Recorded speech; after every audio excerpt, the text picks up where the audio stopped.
মধ্যবিত্ত ঘরে এসি কেনার গল্প। উফ, বড্ড গরম।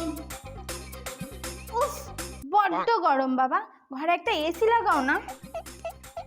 ঘরে একটা ভালো পাখা লাগানোর ক্ষমতা নেই, তার আবার এসি। তোদের এসির হাওয়া লাগবে? এই জানলাটা একটু খুলে দে তো সোনা, ওই দরজাটা খুলে দে। মানেটা কি? দেখ মা, এসির হাওয়া কিন্তু শরীরের পক্ষে ভালো না।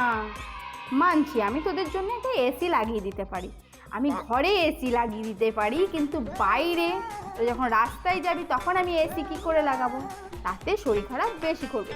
ওই জানলাটা দরজাটা খুলে দে, তুই এইভাবে শুয়ে পড়। উফ, এটা এসি হলো? ভালো লাগে না।